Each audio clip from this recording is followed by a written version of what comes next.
Hello student, welcome to my channel Sarvan lecturer. आज का ये वीडियो क्लास 10 चित्रकला के लिए सबसे ज्यादा इंपॉर्टेंट है। अगर आपने इस वीडियो को लास्ट तक देख लिया तो आपका चित्रकला में 70 में 65 नंबर कहीं नहीं जाएगा, क्योंकि इस वीडियो में मैं आप लोगों का 70 नंबर कराने वाला हूं। ठीक है, अगर आपका पेपर है 25 फरवरी को, आर्ट का पेपर है, और अगर आपने इस वीडियो को लास्ट तक देख लिया तो फिर आप लोगों को कोई प्रॉब्लम नहीं रहेगा। ठीक है, आपके बोर्ड एग्जाम में 20 एमसीक्यू आएंगे और मैं आपको इसी वीडियो में आपका पूरा एमसीक्यू कराने वाला हूं। ठीक है, जो बोर्ड एग्जाम में 100% आएगा ही आएगा। अगर आप लोगों ने ये पूरा एमसीक्यू तैयार कर लिया तो फिर आप लोगों का सब कुछ फिक्स हो जाएगा। साथ में मैं आप लोगों को आलेखन, जो आप लोगों का आलेखन आता है कितने नंबर का, 30 अंक का। ठीक है, ये भी मैं आप लोगों को अभी बनवाऊंगा। ठीक है, देखो ये आप लोगों का 30 मार्क्स का आलेखन भी आप लोगों को बनवाऊंगा, ताकि आप लोगों का आलेखन बिल्कुल कंप्लीट हो जाए। ठीक है, तो अभी आप लोगों का ये सारी चीजें फिक्स होने वाला है। साथ में ही मैं आप लोगों को और भी चीजें पढ़ाऊंगा, जैसे आप लोगों को आता है ना कि मतलब पत्ती सहित आम कैसे बनाए,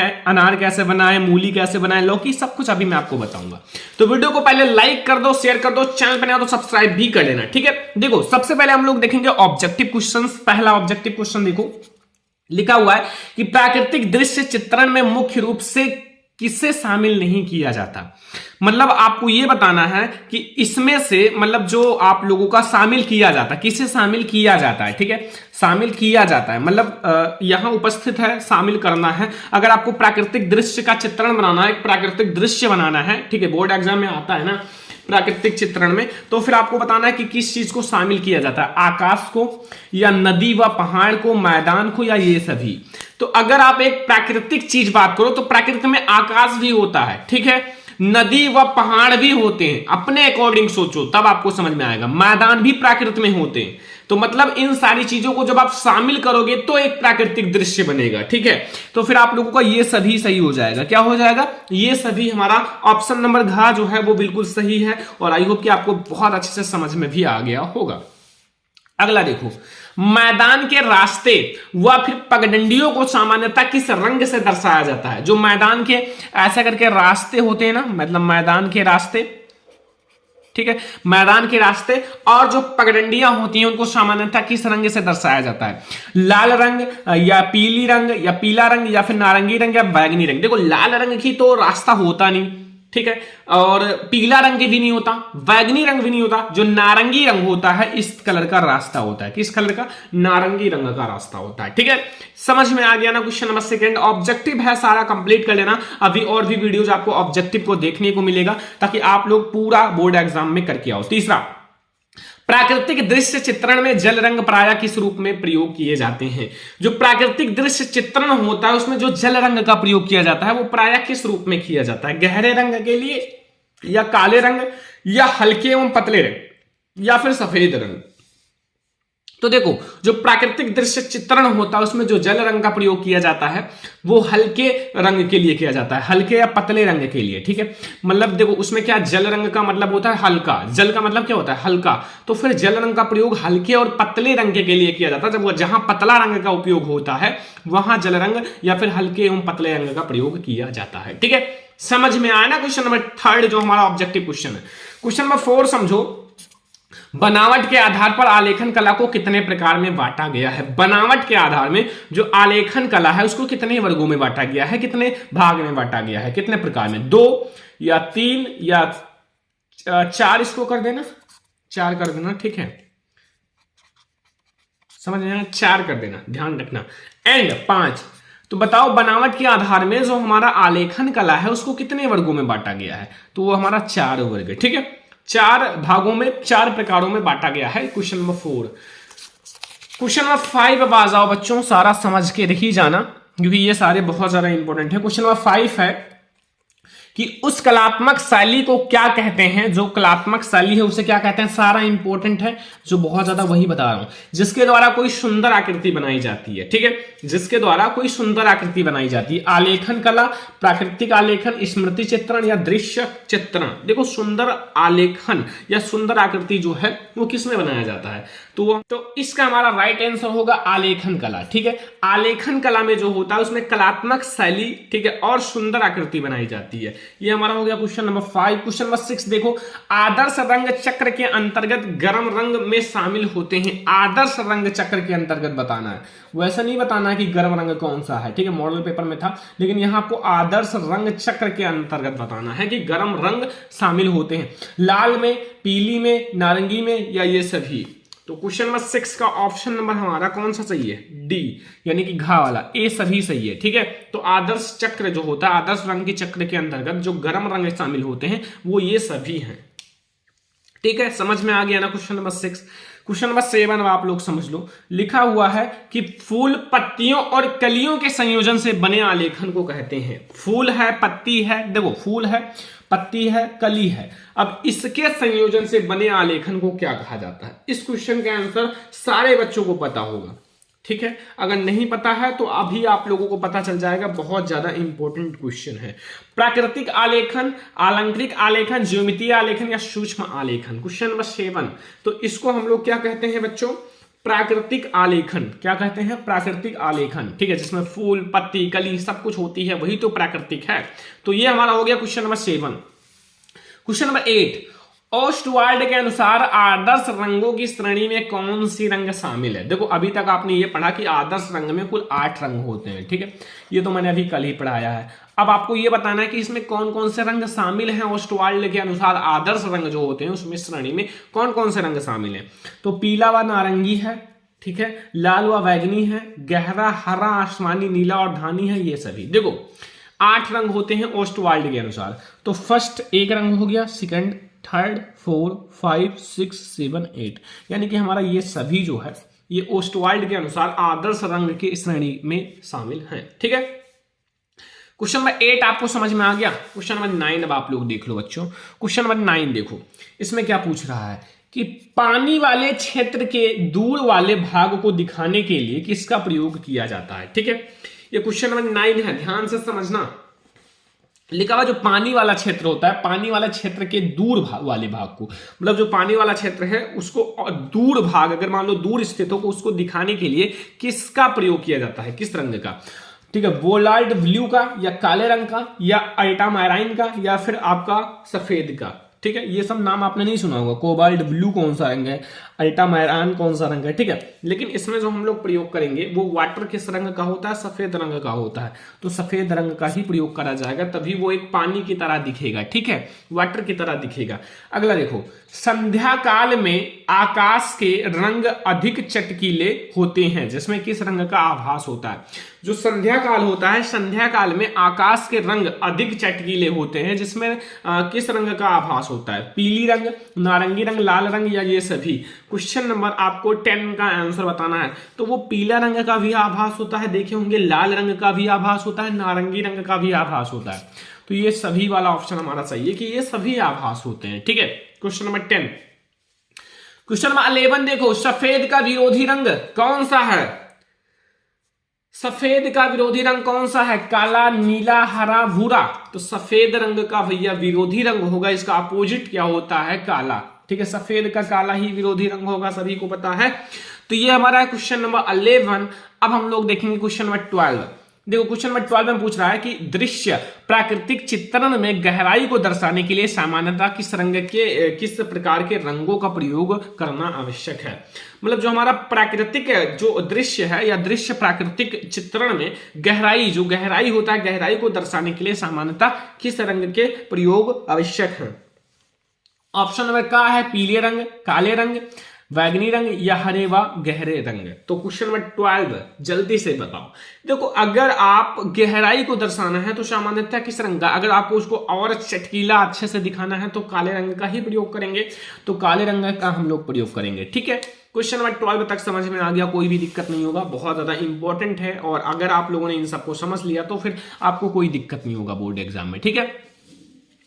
क्वेश्चन नंबर 12 के बाद क्वेश्चन नंबर 13 देखो, लिखा हुआ है रंग योजना के अंतर्गत मूल रंगों को प्राथमिक रंग में किसे शामिल नहीं किया जाता या किसे शामिल नहीं किया गया है। मतलब यहां आपको बताना है कि रंग योजना के अंतर्गत मूल रंग, जो मूल रंग होते हैं मेन कलर, उसमें आपको प्राथमिक रंग में किसे शामिल नहीं किया जाता है। लाल रंग, पीला रंग, या फिर हरा रंग, या नीला रंग। तो देखो जो आपका रंग योजना के अंतर्गत 3 रंग आपके हैं। पहला कौन सा है मैं आपको बता देता हूं, क्वेश्चन नंबर 13 का, ठीक है। हरा रंग को नहीं शामिल किया गया है और लाल, पीली या फिर हमारा नीला, इनको शामिल किया गया है, ठीक है। बट हरे रंगों को नहीं शामिल किया गया है, ठीक है। समझ में आ गया ना क्वेश्चन नंबर 13। क्वेश्चन नंबर 14 देखो, किसी त्रिभुज के अधिकतम कितने कोण न्यून हो सकते हैं। किसी त्रिभुज है, कोई त्रिभुज है, त्रिभुज में अधिकतम कितने कोण न्यून कोण हो सकते हैं। अधिकतम कितने कोण हो सकते हैं, ठीक है। एक कोण, दो कोण, निश्चित नहीं 3 कोण। देखो त्रिभुज ऐसे होता है तो इसमें एक कोण ये होगा, दो कोण, तीन ही कोण हो सकते हैं। तो फिर किसी त्रिभुज में अधिकतम कितने कोण न्यून कोण हो सकते हैं, तो कितने कोण हो सकते हैं, 3 कोण। कितने, 3 कोण, ठीक है। समझ में आ गया ना क्वेश्चन नंबर 14। 3 कोण हैं जो न्यून कोण हो सकते हैं किसी त्रिभुज में। अगला देखो बच्चों 15 नंबर क्वेश्चन, किसी त्रिभुज की सभी भुजाएं समान होती हैं। एक ऐसा त्रिभुज बनाना है, एक ऐसा त्रिभुज बताना है जिनकी सभी भुजाएं समान होती हैं, ठीक है। समद्विबाहु त्रिभुज, देखो समद्विबाहु त्रिभुज में क्या है कि इनकी 2 ही भुजाएं सेम होती हैं। समद्विबाहु मतलब 2 भुजाएं एक जैसी होती हैं, समान होती हैं। समकोण, समद्विबाहु त्रिभुज नहीं, समकोण में 90 डिग्री होगा लेकिन 2 ही कोण होंगे सही।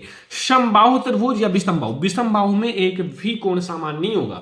और जो हमारा समबाहु त्रिभुज है, सम मतलब समान, बाहु मतलब बाहु, यानी कि समान कोण होगा, सारे का समान कोण होगा, सारे भुजाओं का कोण समान होगा। तो फिर हमारे जो भुजाएं हैं वो समान होंगे, वो समबाहु त्रिभुज में सारी भुजाएं समान होती हैं, ठीक है। समबाहु त्रिभुज, समबाहु का मतलब होता है समान उनकी जो भुजाएं हैं, बाहु मतलब होता है भुजा। अगला देखो क्वेश्चन नंबर 16, प्रावैधिक कला में निम्न में से किस कोण को रचना संभव नहीं है। किस कोण की रचना संभव नहीं है। 45 डिग्री तो बना ही सकते हो, 75 डिग्री भी बना सकते हो, 30 डिग्री भी बना सकते हो, लेकिन 22 डिग्री नहीं बना सकते। 22 डिग्री कोण की रचना संभव नहीं है। क्वेश्चन नंबर हमारा 16 में ये कह रहा है और आप लोगों को क्वेश्चन नंबर 16 तक सारा समझ में आ गया होगा। बहुत ज्यादा इंपॉर्टेंट है, आपके बोर्ड एग्जाम में ये सारे क्वेश्चन जरूर देखने को मिलेगा, तो आप लोग तैयार कर लेना। बोर्ड एग्जाम में आए तो लिख कर आना, क्योंकि छोड़कर तो आना नहीं है, ठीक है। आपको करके ही आना है, क्योंकि अभी और भी ऑब्जेक्टिव खुद से भी तैयार करो, और भी ऑब्जेक्टिव मैं खुद भी लाऊंगा, ठीक है। अगर आपके पास क्वेश्चन बैंक है तो फिर क्वेश्चन बैंक उठाओ, ठीक है। और आर्ट में जो जो ऑब्जेक्टिव है 1 घंटा बैठकर 50 से 100 ऑब्जेक्टिव तैयार कर लो, ठीक है। ऑब्जेक्टिव जब तैयार करे रहोगे तो अच्छा रहेगा। देखो ऑब्जेक्टिव क्या होता है, एक समुद्र होता है, जितना तैयार करा दो उतना कम होता है, ठीक है। क्या होता है ना कि इसमें बहुत सारे, हर एक सब्जेक्ट में बहुत सारे ऑब्जेक्टिव होते हैं भाई।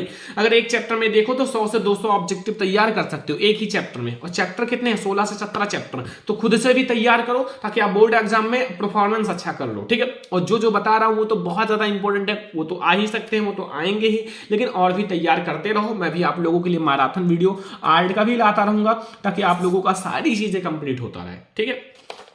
17 नंबर क्वेश्चन आ जाओ बच्चों। 17 नंबर लिखा हुआ है कि त्रिभुज के अंतःवृत्त जो है का केंद्र होता है। जो त्रिभुज होता है, त्रिभुज के अंतःवृत्त का केंद्र होता है भुजाओं के लंब अर्धकों का प्रच्छेद बिंदु, या फिर कोण अर्धकों का प्रच्छेद बिंदु, या शीर्ष लंबों का प्रच्छेद बिंदु, या फिर उपरोक्त में से कोई नहीं। तो इसका आपका राइट आंसर क्या होगा। 17 नंबर कोण जो है, कोण अर्धकों का प्रतिच्छेद बिंदु क्या होगा। जो कोण अर्धक होते हैं, कोण अर्धकों का प्रतिच्छेद बिंदु होगा, ठीक है। क्वेश्चन नंबर 17 में क्वेश्चन नंबर 18 देखो, स्मृति चित्रों में प्रकाश तथा छाया को प्रदर्शित करने के लिए किस प्रकार की पेंसिल का उपयोग किया जाता है, ठीक है। देखो इसमें क्या होता है कि स्मृति चित्रण में जो प्रकाश होता है, कहीं देखो शैडो आपको गाढ़ा देना होगा तो कहीं मोटे का प्रयोग करना पड़ेगा, कहीं हल्का शैडो देना होगा, कहीं पतले पेंसिल का प्रयोग करना पड़ेगा, ठीक है। तो इसलिए HB भी प्रयोग कर सकते हो, 4B भी प्रयोग कर सकते हो, 2B भी प्रयोग कर सकते हो, ठीक है। क्वेश्चन नंबर 18 में यानी कि आपका सभी का प्रयोग कर सकते हो, ठीक है। जैसा जहां अच्छे से शैडो करना हो वैसा आप कर दो, अच्छे से आपका नंबर मिल जाएगा।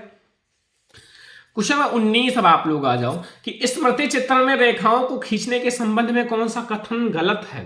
रेखा को ऊपर से नीचे खींचना सही है भाई, ऊपर से नीचे खींचना ही पड़ेगा। रेखा को बाएं से दाएं खींचना, अब रेखा को बाएं से दाएं तो खींचना ही पड़ेगा। पेंसिल पर अधिक दबाव डालना या फिर हल्की रेखा का प्रयोग करना। देखो हल्की रेखा का प्रयोग करना चाहिए, ठीक है। ज्यादा दबाव डालोगे मान लो गलत हो जाए तो उसको मिटाना पड़ेगा, तो उतना अच्छा नहीं दिखता, लेकिन आप हल्का हल्का पहले सही सही कर लो, फिर ज्यादा दबाव मत डालो, ठीक है। ये कथन गलत है। ज्यादा दबाव नहीं देना चाहिए पेंसिल में, क्योंकि जब आप ज्यादा दबाव दोगे कुछ भी गलत हो जाएगा तो बाद में उतना अच्छा नहीं लगता, ठीक है। और पेपर में तो एक ही बार दिया जाएगा आपको। 20 चित्रण को प्रभावी बनाने में किसका योगदान अधिक होता है? किसका योगदान है? छाया का, पेंसिल का, प्रकाश का, ये सभी। देखो जो चित्रण होता है, अगर आपको चित्रण को अच्छे से बनाना है तो उसमें छाया का तो प्रयोग होगा ही, पेंसिल का तो प्रयोग होगा ही, प्रकाश का प्रयोग तो होगा ही। तो इसका मतलब है ये सभी, मतलब सभी का प्रयोग करोगे तभी एक आकर्षक, एक अच्छा चित्रण, एक प्रभावी चित्रण बनेगा, ठीक है। क्वेश्चन नंबर 20 तक आप लोगों को बहुत अच्छे से समझ में आ गया होगा, कोई भी दिक्कत नहीं होगा, ठीक है। क्वेश्चन नंबर 20 तक। अब क्वेश्चन नंबर 21 हम लोग देखेंगे, ठीक है। क्वेश्चन नंबर 21 को आप लोग देखो ध्यान से। यहां इसमें क्या पूछ रहा है, ध्यान से देखो, क्वेश्चन को पढ़ो ध्यान से, तब आपको समझ में आएगा। स्मृति चित्रण में 4V पेंसिल से चित्रों के किस भाग व क्षेत्र को प्रदर्शित किया जाता है? 4V बताना है, ठीक है। तो देखो पहला है मध्य भाग, निचले भाग, चित्रों के किनारे, या फिर हमारा चित्रों की लंबाई। Question number 21। तो जो चित्रों का किनारा वाला भाग होता है उसका हम लोग प्रयोग करते हैं 4B पेंसिल का, चित्रों के किनारे वाले भाग का। तो अगर आपको किनारे वाला भाग करना है तो 4B पेंसिल ले जाना, ठीक है। एक रेखाखंड के 10 समान भाग करने के लिए, एक रेखाखंड है और उस पर 10 समान भाग करना है, ठीक है। इस रेखा से न्यून कोण बनाती हैं हुई रेखाओं पर कितने चाप लगाने होंगे? कितने चाप लगाएं कि अपना 10 समान हो जाए? तो 10 चाप लगाओगे तभी तो 10 कोण बनेगा, ठीक है। 10 चाप सही हो जाएगा, ध्यान रखना। क्वेश्चन नंबर 23 पर आ जाओ। एक त्रिभुज की रचना करने के लिए कितने अंगों या फिर भागों की आवश्यकता होती है? कितने भागों की? एक त्रिभुज की रचना करनी है तो 1 2 3 हो गया त्रिभुज। तो कितने का पड़ा? 3 का पड़ा ना, केवल 2 पे नहीं होगा, केवल 4 पे नहीं, 4 पे तो आपका वर्ग बन जाएगा, बना दो, आयत बन जाएगा, ठीक है। ये इसमें तो 3 ही होते हैं भाई, 3 ही। इसमें 4 होते हैं, इसमें 4 होते हैं, लेकिन इसमें 3 ही होते हैं। 3 अंगों का प्रयोग करना पड़ेगा, 6 का नहीं, ठीक है। क्वेश्चन नंबर आपका 23 तक समझ में आ गया। क्वेश्चन नंबर 24 अब आप लोग देख लो। एक वर्ग आंतरिक कोणों का योग होता है। एक वर्ग है जिसके आंतरिक कोणों का योग कितना होगा? 360 डिग्री, 180 डिग्री, 220 या 120। देखो मैं आपको समझाता हूँ। एक वर्ग है, वर्ग की जो होती है चारों भुजाएं बराबर होती है, ठीक है। प्रत्येक कोण जो होता है वो 90 डिग्री का होता है, 90 डिग्री, 90 डिग्री, 90 डिग्री। तो मतलब 90 90 94 से मल्टीप्लाई करोगे तो 360 डिग्री हो जाएगा। हाँ, प्रत्येक मतलब इसके जो आंतरिक कोणों का योग होता है वो 360 डिग्री होता है। कितना होता है? 360 डिग्री। अगला देखो, वृत्त का आकार कैसा होता है? वृत्त, एक वृत्त जो होता है उसका आकार कैसा होता है? वृत्त जो होता है गोला होता है। कैसा होता है? एक गोला होता है, ठीक है। त्रिभुज के आकार का नहीं होता है, गोला के आकार का, इसके नहीं, आपका एक वृत्त के आकार का होता है। तो वो आप लोगों का वृत्त जो होता है गोले का आकार का होता है, ठीक है। एक गोले का आकार का होता है। बस समझ में आ गया ना। ये 25 ऑब्जेक्टिव मैंने इस वीडियो में आपको करा दिया, 25 ऑब्जेक्टिव। अब देखो बच्चों, आप लोग और भी ऑब्जेक्टिव तैयार करते रहना, ठीक है। अब मैं आप लोगों को कुछ चित्र वाले भी क्वेश्चंस करा देता हूं ताकि आप लोगों का कंप्लीट हो जाए। देखो आपके बोर्ड एग्जाम में आता है, देखो उस ध्यान से समझना है एक पॉइंट को, तभी आप लोग समझ पाओगे। आपके बोर्ड एग्जाम में जो है आता है, मान लो आपको आलेखन बनाना है, ठीक है। तो आलेखन बनाने के लिए आता है, लेकिन एक बात ध्यान रखना, आपका कभी कभी आलेखन आयत में आता है।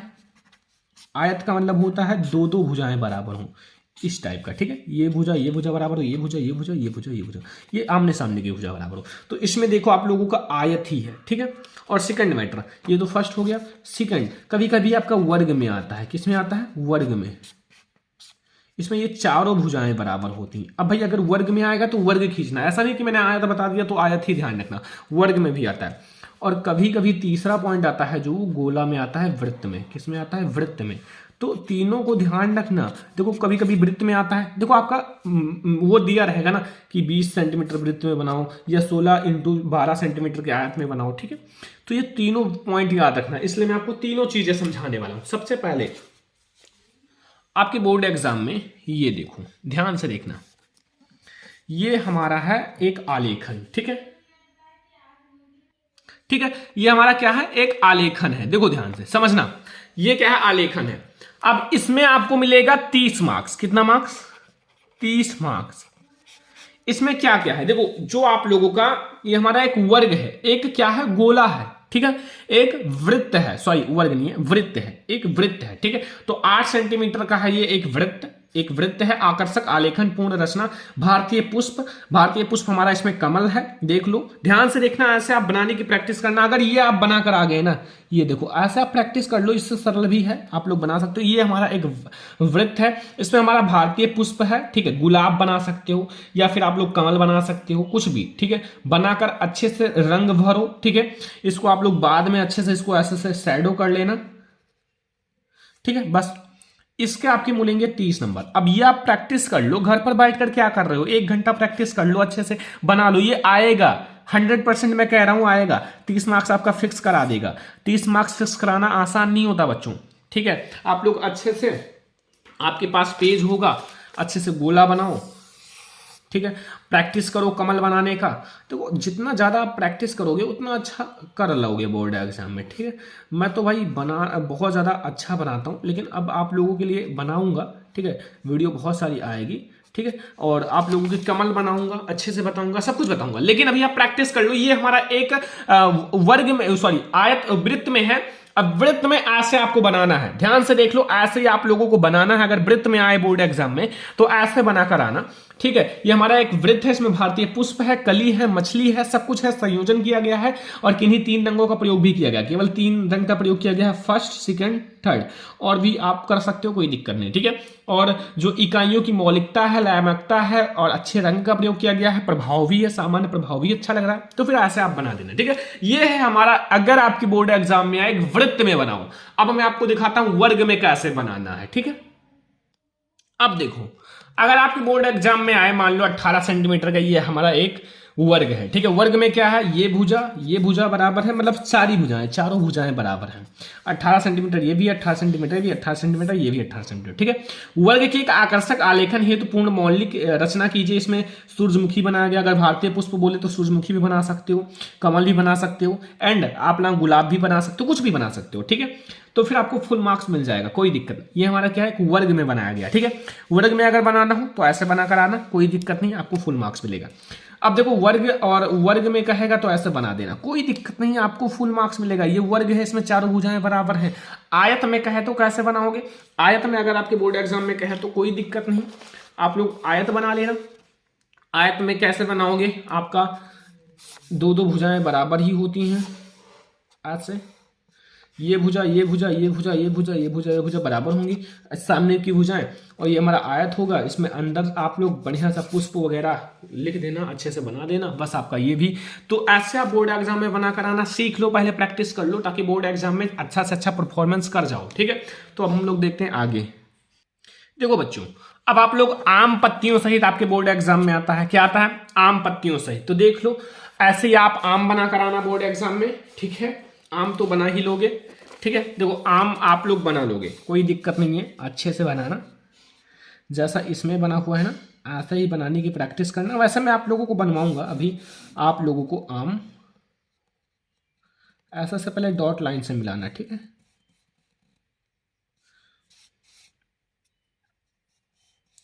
पहले जब आप डॉट लाइन से मिलाओगे ना तो भाई बहुत सुंदर लगेगा, ठीक है। देखो, आम पत्तियों सहित, देखो आप लोग अच्छे से जब प्रैक्टिस करोगे, देखो जब आप लोग इसको थोड़ा सा प्रैक्टिस कर लोगे ना तो कोई दिक्कत नहीं। देखो, मैंने एक ही बार में काफी सुंदर बना दिया आम, ठीक है।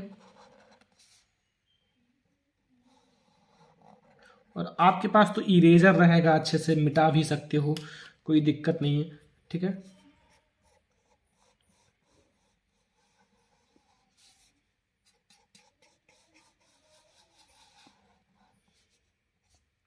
तो ऐसे आप लोग बना देना, आप लोग और भी अच्छे से प्रैक्टिस कर लेना, ताकि बोर्ड एग्जाम में जो एग्जामिनर चेक करे तो लगे कि बहुत अच्छा बना है, ठीक है। ये देखो, आम ऐसे आप बनाना सीख लो, ठीक है। आम है, आम पत्तियों सहित, अमरूद पत्तियों सहित, ठीक है। केला, आप लोग ये सारी चीजें बनाना सीख लो, इंपॉर्टेंट है, ठीक है। आप लोगों के बोर्ड एग्जाम के लिए, आपके बोर्ड एग्जाम में गिलास भी आता है बनाने के लिए, बाल्टी भी। देखो यहाँ अभी मैं आपको दिखाता हूँ। यहाँ देखो लिखा हुआ है सुराही बनाइए, खुला छाता, कप, प्लेट या जग या फिर कुछ भी बनाओ। तो आप लोग सुराही कैसे बनाओगे, थर्मस भी आ सकता है, ठीक है। तो मतलब आप लोग थोड़ा सा प्रैक्टिस कर लेना अच्छे से, ताकि आप लोग बोर्ड एग्जाम में अच्छे से अच्छा मार्क्स ला सको। देखो सुराही आप लोग ऐसे बनाकर प्रैक्टिस कर लो, ये सुराही है, ठीक है। एंड आप लोग बुक का भी बनाना सीख लेना, ठीक है। बुक वगैरह भी बनाना सीख लेना। देख लो बुक मैं आपको दिखा देता हूँ। बुक आपके बोर्ड एग्जाम में आता है, ये ध्यान रखना है, ठीक है। कभी कभी आपके बोर्ड एग्जाम में आ जाता है, बुक भी आपके बोर्ड एग्जाम में आता है। तो मतलब आपको सारी चीजें बनाना सीख लेना। ये बुक आपका ये खुला बुक और बंद बुक, ठीक है। तो जो आप लोगों इसको कुछ चीजें बनाना सीख लो, ताकि आपके बोर्ड एग्जाम में आए तो आप अच्छा मार्क्स लाओ, ठीक है। तो ये है हमारा क्लास 10 आर्ट का मोस्ट इंपोर्टेंट। देखो आर्ट में मैंने आपको बहुत सारी चीजें बताई, ऑब्जेक्टिव भी समझा दिया, कुछ चीजें मैंने आपको टिक भी लगवा दी कि ये तैयार कर लो, और बोर्ड एग्जाम में तभी तो आप अच्छा मार्क्स लाओगे, 90% स्कोर करोगे। क्योंकि बोर्ड एग्जाम में 90% स्कोर करने के लिए थोड़ा सा मेहनत करना पड़ेगा, आर्ट पे थोड़ा सा अपना समय देना पड़ेगा, 2-3 घंटे डेली आप बनाना सीखो, और भी सब्जेक्ट पर समय दो, क्योंकि आर्ट पर आप अच्छा स्कोर कर सकते हो। लेकिन जो थोड़ा हार्ड सब्जेक्ट है उस पर भी, अब आप जो अगला पेपर है साइंस है, तो उस पर भी समय दो बच्चों, क्योंकि उसके लिए बहुत कम समय दिया है बोर्ड एग्जाम ने, ठीक है। तो आज की इस वीडियो को सारे बच्चे लाइक जरूर करना, शेयर भी जरूर कर देना, अगर चैनल पर सब्सक्राइब कर लेना, और अगर आप लोगों को बनाना भी सीखना है तो कमेंट कर देना, ठीक है। मैं आप लोगों को जरूर बताऊंगा। तो चलो हम लोग मिलते हैं नेक्स्ट इंपॉर्टेंट वीडियो में, तब तक के लिए धन्यवाद।